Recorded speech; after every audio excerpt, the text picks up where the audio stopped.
Allez, bonjour à tous, alors on se retrouve pour la seconde vidéo, hein, la suite de la présentation de la nouvelle Fiat 600 Abarth de 1968 sur le nouveau châssis MB-01. Alors là, c'est vraiment une petite révolution, enfin même une grosse, je trouve, hein, chez Tamiya. Alors je pense que les amateurs de Tamiya, ils vont apprécier parce que c'est le nouveau M châssis. Je pense que ça va succéder au M05, M06. Donc ça c'est super cool et on a une carrosserie qui est vraiment originale, hein, avec le petit moteur qui va être reproduit derrière. Les grappes c'est tout prévu pour ça, ça va vraiment avoir un aspect maquette. C'est hyper sympa. Alors dans la première on a découvert la boîte, je vous ai donné quelques explications. Là d'habitude je le fais en une vidéo. Là je voulais rentrer plus dans les détails. Je vais déballer tous les sachets, toutes les grappes et on va les regarder. Parce que comme c'est vraiment un nouveau châssis, je pense que ça vaut le coup de vraiment détaillé. Je vais aussi faire toutes les photos. Et après, on va comparer la technique, hein, utilisée, hein, que ce soit au niveau de la transmission, des suspensions, tout ça, avec les voitures auxquelles, je ne sais pas si ça va, elles vont continuer leur carrière en parallèle ou si ça va succéder, mais les M05 et M06, hein, donc je rappelle, là, l'avantage de ce châssis, c'est qu'il fait dans la même boîte, il y a tout pour le mettre soit en traction, soit en propulsion. Tandis qu'avant, il fallait choisir entre soit la M05, la version traction, ou la M06, la version propulsion. Et il n'y avait pas grand-chose de compatible. Allez, on va regarder ça vite fait. Enfin, vite fait, non, on va essayer de détailler. Je vais vous faire en gros plan le contenu donc des sachets, mais aussi toutes les grappes. On regarde ça tout de suite. Alors, on va commencer par regarder de plus près, donner quelques explications sur le contrôleur. Alors, déjà, ce qui est bien, c'est qu'il est livré avec une notice en français. La notice, elle est commune aux versions 1040 et 1060. Alors, le contrôleur, je ne vais pas le déballer, hein, parce que je ne vais pas l'utiliser, celui-là. Il est avec une prise Tamiya. Voilà. Alors, pourquoi je ne vais pas l'utiliser? Parce que j'ai déjà des contrôleurs d'occasion, hein, donc je ne vais pas utiliser du neuf. Et pour vous montrer un peu les différences, il m'a semblé intéressant, voilà, de mettre devant moi. Alors ici, vous avez un équivalent, c'est un 1060, hein. Donc celui-là, c'est plutôt celui-là que je vais utiliser parce qu'il a une prise DIN direct. Et il marquait, donc, ils utilisent des fois, alors celui-là, il est fait pour le crawler, hein, mais c'est la même chose. C'est juste pour vous montrer les tailles. Ça, c'est un 1040. Donc, on peut retrouver des fois sur des TT02, même des M05, M06. C'est assez aléatoire. Et regardez la différence de taille, hein. Je pense que c'est quand même bien visible. Alors, je vous mettrai les poids, hein, parce que c'est pas le même poids non plus. C'est pas la même hauteur. Voilà, c'est pas du tout le même encombrement et c'est pas du tout la même largeur non plus, hein. Donc voilà, c'est pour ça que c'est important qu'ils mettent un 1060 et en plus il est un peu plus puissant. Alors là, pour vous montrer aussi, c'est le contrôleur qu'il y avait souvent sur les kits Tamiya, notamment les camions. Là aussi, il est plus gros que le 1060. Il était aussi en prise Tamiya. Et juste pour info, ça c'est un contrôleur qu'on retrouve. Alors ça c'est l'équivalent 1040, mais avec une décoration un peu différente, mais c'est l'équivalent. Ça c'est ce qu'on a sur même des 1/8, hein, les BX8 SL, tout ça. Charbon, c'est ce 1040 qui est fiable, hein. Ça c'est vraiment, moi j'en ai jamais grillé. C'est normalement des contrôleurs donc d'origine Hobby-Wing et qui sont sans souci. Donc le fait qu'ils aient mis le 1040, on va dire que c'est un très bon point, que ce soit pour l'encombrement, les performances ou la fiabilité. Alors maintenant, comme j'ai déballé les grappes, on va essayer de les regarder d'un peu plus près aussi, hein, pour découvrir, hein, c'est tellement nouveau. Alors la grappe A, donc c'est toujours indiqué, hein, je vous l'ai dit, hein, c'est comme les maquettes, il y a l'indication à chaque fois ici et tout est numéroté. Alors elle est en deux parties, hein, identiques, hein, donc quand vous la commandez, je pense que vous avez les deux. Alors qu'est-ce qu'on a? Ça, je peux le mettre de côté du coup. On a les moyeux de roue. Ça, je crois que c'est le palier central, hein, pour la transmission. Ça peut être le carter de cellule à l'arrière. Et là, on a des fusées. Alors, je pense que les portes-fusées, c'est identique à l'avant, à l'arrière. Ça, c'est bien pour la standardisation. Et ici, ça doit être un support d'amortisseur. Allez, alors ici, j'ai la grappe. Je pense que ça, c'est la B. On va regarder, ouais, c'est la B. Pareil, là, même chose. On est en deux fois. Alors ça, c'est les verrouillages, hein, pour la batterie. Alors, comme j'ai cru le voir sur la notice, apparemment, c'est basculant. Donc ça serait pas mal.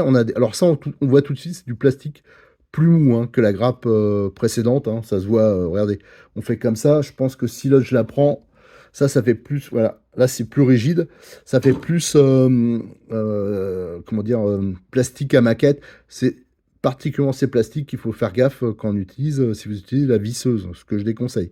Donc là, on a toutes les pièces d'amorto, hein, pour les amortos à friction, des chapes de différentes longueurs. Donc ça, c'était la B. Ça, je pense que ça doit être la C. Alors, la C, c'est ce qui est transmission. Et là aussi, on en a deux. Alors là, vous avez, je pense, alors tiens, apparemment, c'est identique aussi. On a les fusées avant, arrière, hein, je pense que c'est les mêmes. Ça doit être une pièce du cardan central. Voilà, et c'est ça le cardan central. Je pense, j'ai pas trop regardé encore, mais je pense que c'est ça. Vous voyez? Donc c'est un mini cardan en plastique, un mini, et on a les cardans. Alors c'est un mix entre du plastique et du métal. Et moi je trouve ça très bien, hein. C'est comme les fusées ou les noix de différentiel. Ben, ça fait un peu amortisseur de couple. Enfin c'est très bien. Moi je pense que, en fin de compte, au début, les Tamiya, c'est vrai que ça m'étonnait ce montage-là, mais moi j'en ai jamais pété. Voilà, alors ensuite, la grappe D, ça doit être celle-ci. Voilà, je crois qu'elle est en deux parties, il y avait cette pièce qui était scotchée dessus. Voilà, et là, on a, bah, je pense que ça, c'est la partie centrale, hein, on a le carter, et là, c'est le support moteur. Voilà, alors ça sera peut-être une future pièce salut, là, ça doit être un support, peut-être pour les pare-chocs, je ne sais pas exactement, il y a des pièces que j'ai pas trop identifiées. Ça doit être des pièces de cellules arrière. Voilà. Donc toutes les pièces là, ça doit être pour le cerveau, enfin voilà. Donc là, c'est une grappe qui est plutôt imposante. Allez, je vais aller chercher le reste. Allez, on continue avec la grappe. Ça, c'est la grappe M. Donc on a tous les triangles. Comme il y en a deux, je pense que donc c'est les mêmes triangles à l'avant qu'à l'arrière. On a les fixations de carrosserie. Alors ce qui est pas mal, c'est que c'est du plastique souple là, hein. Donc je le rappelle, hein, il y a des grappes, c'est du plastique souple, d'autres c'est du plastique. Moi j'appelle ça à maquette, mais c'est un peu ça, hein, c'est du plastique dur. Et là on a le pare-choc. Donc ça c'était la grappe M. Après un classique. Alors j'ai regardé sur la notice, hein, parce que je me posais la question, j'ai dit tiens, il y en a deux. Et effectivement, il y a deux fois le sauve-cerveau. Et donc c'est P, voilà, grappe P. Donc grand classique chez Tamiya, c'est ici, le ressort, hein, c'est en plastique. Là, ça joue sur la déformation du plastique. Alors, par contre, maintenant, il n'y a plus qu'une tête. Et c'est le 25 dans le fût à bas, hein, donc le plus classique. Mais souvent, sur les grappes comme ça, Tamiya, sauf Cerveau, on a trois têtes différentes. Ensuite, on a... Alors ça, je ne sais pas quel numéro c'est pas marqué. Enfin, moi, je ne l'ai pas vu. Mais c'est tout ce qui est châssis, hein. Donc là, on a deux parties. Voilà. Et c'est ça qui va permettre, notamment, on voit, hein, c'est un châssis entre guillemets baignoire, hein, c'est pas exactement ça, mais on voit qu'il y a le réglage ici, les trois emplacements pour l'empattement, hein, donc qui est ajustable. Et là, ça doit être la fixation de la transmission centrale, je suppose. Là, il doit passage du cardan, enfin, ça, il faudra qu'on regarde. Par contre, il y a vachement de boulot de dégrappage, hein. Quand on fait du Tamiya, il faut bien sûr bien y bavurer, il faut avoir un bon cutter. Donc ça, c'est bon. Ici, qu'est-ce qu'on a? Une autre grappe, c'est donc les feux. Ici, c'est pour mettre le logo, hein, sur le capot avant. Et là, ça doit être, je pense, pour les rétroviseurs. Et là, on a une grappe qui... Alors là, ça devient intéressant. Parce que le moteur, vous voyez, regardez, le moteur, il est super bien reproduit. Ça, avec une belle peinture, on va pouvoir faire un truc style maquette. Je pense que ça doit être les échappements, des choses comme ça. Le capot, donc, il est teinté dans la masse, hein. Donc c'est pour ça que c'est vrai que si on veut faire une autre couleur, la difficulté, ça va être de repeindre ça. Bon, à voir, hein. Donc on a les rétros qui sont teintés, tout ça. Alors je pense que c'est fait pour justement ne pas avoir à les peindre si on respecte bien sûr les références d'origine. Mais le bleu, quand je mets par rapport à la boîte là que j'ai devant moi, il me semble un peu différent. Donc ça sera à voir. Alors ici, tiens, je vais sortir, j'essaie de tout vous montrer, hein, vraiment tout détaillé. Donc on a les pneus avant-arrière et on peut voir qu'ils n'ont pas tout à fait... Alors ça m'a surpris, je ne m'attendais pas à ça. Ils n'ont pas le même diamètre, regardez. Alors est-ce que ça sera spécifique à cette version? Donc avec des pneus plus gros derrière. Alors bien sûr, le diamètre intérieur est le même. Et vous voyez, le dessin est aussi différent. Donc les gros, je pense, c'est pour l'arrière. Et les plus petits pour l'avant. Au niveau gomme, ça me semble sensiblement identique. Ça, faudra voir sur la notice. Alors, qu'est-ce que j'ai là? Je ramène. Devant moi, j'ai les jantes. Alors, ça, ces jantes-là, J'aimerais bien quand même voir si c'est. Alors, on a ça sur l'Alpine. On a ça aussi sur. Comment ça s'appelle cette voiture? Je ne me rappelle plus, là, l'orange que j'ai. Ah, ben j'ai un trou de mémoire, c'est horrible. Enfin, c'est pas grave. Donc, ça, on l'a vu sur plusieurs modèles.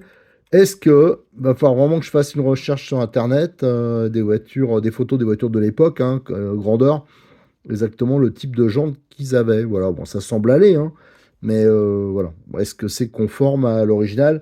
Ça, je sais pas. Alors, qu'est-ce qu'on a d'autre? On a le moteur, là, que je peux choper, donc avec sa petite protection ici. Donc, c'est un Babushi tout à fait classique de type 540, et ça, c'est le modèle de base, c'est donc le 25 tours. Ici, c'est sur bague, hein. N'oubliez pas de lubrifier avec le petit outil, la petite aiguille Tornado, là. Je ne l'ai pas à côté de moi, je vous montrerai lors du montage, mais ça, c'est sympa pour faire ça. Et de le rôder, hein. Moi, ce que je fais, c'est que je lubrifie légèrement, hein. On en met une toute petite gouttelette de chaque côté, et je le fais tourner sur une petite batterie type 3,7 volts. Voilà, et je le roule comme ça fait toujours, ça augmente un peu, voilà, un peu les performances et un peu la durée de vie, parce qu'il faut que, là on aperçoit le collecteur, le charbon, c'est pas démontable, donc il faut que ça fasse, ça prenne sa place, hein, donc c'est pour ça qu'un petit rodage, c'est pas mal. Allez, ce que je vais faire, je vais aller chercher les autres éléments. Alors, comme j'ai l'esprit de sacrifice, je m'oblige à bouffer des glaces pour, voilà, pour avoir des boîtes pour ranger. Et parce que je pense que quand on fait des montages, hein, il faut être vraiment soigneux, hein, surtout si vous êtes débutant. Ne mélangez pas tout, parce qu'après, ça va être un bin, c'est pas possible. Alors, ouais, j'ai fait une boîte avec les pièces de transmission. Donc ici, on a tout ce qui est satellite et planétaire, hein. Ça, il faudra bien sûr parfaitement le dégrapper, les bavurer. C'est en plastique, mais enfin, compte, ça tient très bien. Ici, nous avons la couronne centrale, donc qui est en 65 dents. Voilà, ça c'est le corps du différentiel. Ici, on a le coupe conique, hein, parce que vraiment la caractéristique aussi, enfin une des grosses différences, il y en a énormément entre les M05, M06 et ce nouveau châssis, c'est que la transmission, c'est plus une cascade de pignons, d'ailleurs qui avait un rendement relativement médiocre, mais c'est un coupe conique. Et là, on a le pignon du coupe conique, et ça c'est, je pense, une pièce d'adaptation là pour le cardan central. On verra bien. Allez, on va poser ça là. Mais de notre boîte, alors là, c'est une petite boîte, c'est juste les. Alors ça existe en métal normalement. Je pense que c'est les mêmes que sur d'autres modèles de chez Tamiya. C'est les petites bagues, hein, pour les petites rotules. Vous voyez, elles sont fendues, qui vont se mettre au niveau des portes-fusées des triangles. Voilà. Donc ça, les modèles plastiques. Ensuite, on a, je vais prendre, allez, alors, qu'est-ce que j'avais bouffé là? De la glace au caramel. Voilà. Donc là, c'est la boîte A. Donc on a le pignon moteur en aluminium de 29 dents, donc c'est assez balèze. On a des pièces de transmission. On a un bloc de mousse là qui est autocollant, qui est assez épais. Qu'est-ce qu'on a là-dedans encore? La clé croix. Un petit tube de graisse, les bagues en plastique, ça c'est Verboten, hein, mettez vraiment le kit roulement. Tout ça, je vous ai donné les indications, hein, dans la description de la vidéo. Ça c'est la bague, il y a soit en plastique ou soit bague style alliage de cuivre. Et toute la visserie des goupilles. Voilà, donc là il y a pas mal de pièces de ce type-là dans le bac A. Allez, on va regarder maintenant le bac B. Alors, je pense que c'est celui-là, voilà. Donc là, vous avez tous les ressorts. On a les fameuses petites rotules laiton, hein, qu'on trouve sur la plupart des kits Tamiya, beaucoup de visseries. Et encore, ces bagues en plastique et des circlips, voilà, et beaucoup de visseries. Voilà, ici, qu'est-ce qu'on a? Bah, c'est le bac A que j'ai déjà vu. Donc, on va prendre le C. Alors, le C, qu'est-ce qu'on a? On a du double face. On a des colliers. Tiens, les pivots. Voilà. Encore des rotules laiton. Il y en a en avant, les écrous de roue, ni stop épaulé, de la visserie et bien sûr encore des circlips. Voilà, donc une dernière grappe, enfin grappe sachet, mais il n'était pas numéroté celui-là. Encore du double face et pas mal de circlips dedans, un peu de visserie. Et là, c'est des petits caoutchoucs. Voilà, on verra à quoi ça sert. Et qu'est-ce qu'il nous reste? Ben, je crois qu'on a fait le tour de toutes les pièces, hein. Donc celle qui m'a le plus marqué, c'est celle-ci. parce que on va pouvoir vraiment faire maquette au niveau du moteur ou vers l'arrière. Ça, c'est hyper sympa. Ce qui va être moins sympa, c'est que je déteste faire ça. J'aime bien quand c'est fini, je trouve ça génial, mais alors, ah moi la peinture, les autocollants, surtout que les autocollants, ils sont super beaux. Alors c'est très long à installer, mais avec le temps, ça tendance à se décoller un peu. Alors tiens, bah, s'il y en a qui ont des astuces pour que ça reste collé, ce serait notamment j'ai des voitures, là j'ai un Scorpion Kyosho, j'ai une Beetle Kyosho, ça s'est décollé, les autocollants devant, et pourtant la voiture elle a jamais roulé, elle est juste en expo, elle est pas au soleil, il n'y a rien. Et j'ai aussi des Tamiya, là j'ai un camion, ça se décolle, et j'ai vu que j'étais pas le seul avec ça. Alors maintenant, on va finir, hein, et après on attaquera vraiment le montage. On va finir par, je vais vous montrer ce que c'était les M05, les M06 et la version 4x4 parce que ça me semble intéressant de comparer donc avec cette nouvelle version de M châssis, voir ce qui est éventuellement compatible. Alors moi je pense que déjà toutes les roues sera compatibles ainsi que toutes les carrosseries. Voilà, allez on va regarder ça. Allez, j'ai mis devant moi divers châssis Tamiya. C'est que des M châssis. Là, vous avez tous les M châssis qui étaient disponibles jusqu'à présent. Et je tenais à vous les montrer pour déjà voir les différences techniques. Aussi, pourquoi le nouveau châssis MB01 il peut être intéressant. Les plus et les moins, parce que je pense qu'il y a quand même quelques moins aussi. Euh, et aussi les possibilités d'adapter les carrosseries, certaines pièces, les pneus, enfin il y a plein de choses qui sont adaptables. Mais ça, en fin de compte, c'est la même famille de châssis, c'est donc les M châssis. C'est aussi intéressant pour ceux qui se posent la question, qui voient qu'il y a un gros choix, par exemple en M06, M05, et ils disent, mais est-ce que je dois attendre qu'ils sortent d'autres choses sur le MB01? Donc ça, on va aussi le voir. Si on compare les M05 et M06, en fin de compte, ils ont vraiment spécialisé, il y a peu de pièces communes. Alors, l'avantage que j'y vois par rapport au MB01, c'est que les implantations sont plus typées pour le type de... Voilà, par exemple, une propulsion. Quand j'ai regardé le plan, elle n'est pas encore montée la voiture, mais quand on regarde la notice, on rend compte que c'est un peu bâtard au niveau de la répartition des masses, hein. Tandis que si on regarde ici, excusez-moi, là on a MB, les M06, c'est une propulsion. Donc vous avez le moteur à l'arrière, bien sûr, pour charger le train arrière, pour avoir plus de motricité. Et on voit, il est en porte-à-faux. Donc là, ça vraiment, ça va, comment dire, bien charger l'arrière. Et la batterie, elle est idéalement placée au centre, comme ça. Et après, selon l'empattement, alors là, j'ai fait exprès de vous montrer. Ici, vous avez un empattement court, là, vous avez l'empattement long. Et ce qui va changer, en fin de compte, c'est le réglage sur le châssis. Il y a trois positions possibles. Donc ça permet vraiment d'adapter la voiture à toutes sortes de carrosseries. Et là, c'est un vrai, voilà, c'est vraiment une implantation propulsion avec pas mal de pincements à l'arrière et des pneus qui sont livrés tendres et durs pour l'avant. Sur la version traction, on voit que c'est complètement différent. Là, on a une batterie qui est en position transversale, le moteur aussi, et il est sur l'avant hein, pour charger, pour motricer en fin de compte. Et on a une grande commande. Voilà, vous avez le cerveau qui est placé au centre, à l'arrière. Donc ça, c'est les versions traction qui sont aussi en trois empattements. Alors ça, c'est une version rallye. Hein, ça, c'est la 2 chevaux version rallye. Là, il y a des étriers qui sont un peu différents, qui permettent de gagner encore de la garde au sol. Là, la garde au sol, elle est relativement correcte. Et là, c'est une 2 chevaux. Enfin, ça, c'est une 2 chevaux. C'est une 2 chevaux. Non, ça, c'est un châssis de NSU. C'est le modèle d'Expo de Cyril. Je l'ai piqué pour cette occasion. Et on voit d'ailleurs, c'est les mêmes jantes que sur notre Fiat. Voilà, ça c'est ouais, donc c'est le châssis de la NSU. Mais si on regarde, là c'est le châssis du 4x4, c'est encore les mêmes jantes. Et là c'est la coque qu'on voit ici. Donc voilà, ce qui est pas mal, c'est que c'est polyvalent parce qu'on peut l'utiliser soit éventuellement faire du drift, soit du circuit, ou soit du rallye. Et à chaque fois, c'est une implantation qui est spécifique, mais plus spécialisée, donc qui sera peut-être un peu plus efficace au niveau répartition des masses. Moi, ce que je trouve bien, c'est que le MB01, visuellement, si je regarde les plans, hein, toujours en tenant compte que uniquement des plans, je pense que le gros avantage, c'est qu'on pourra faire soit traction, soit propulsion, voilà, sans racheter des pièces. Par contre, je suis pas sûr que ça sera à chaque fois idéal techniquement. Mais c'est vrai que d'autres choses sont plus modernes. J'ai l'impression que les suspensions, la transmission c'est plus moderne aussi. Enfin voilà, c'est juste les cardans aussi, hein. Les cardans maintenant c'est style TT01, TT02, tandis que là c'était des cardans acier. Voilà. Et ensuite, dans le reste de la famille, on a le MF01X. D'ailleurs, il faut que je vous finisse le montage. Ça, c'est une que j'ai achetée d'occasion au domaine Bois de Rose, qui était donc avec cette coccinelle.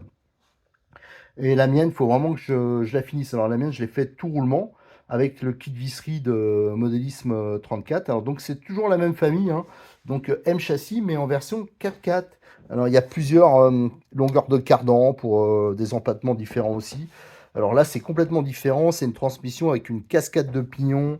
Donc, au niveau rendement, c'est sûr que c'est pas génial. Mais pour celui qui veut un 4x4, notamment en rallye, ça peut être intéressant. Alors, actuellement, il y a la Cox, hein, qui est vraiment sympa, en 4x4, comme ça, c'est marrant. On a la Golf qui va pas tarder à arriver, normalement, elle est prévue pour fin août, et on a une Ford Escort.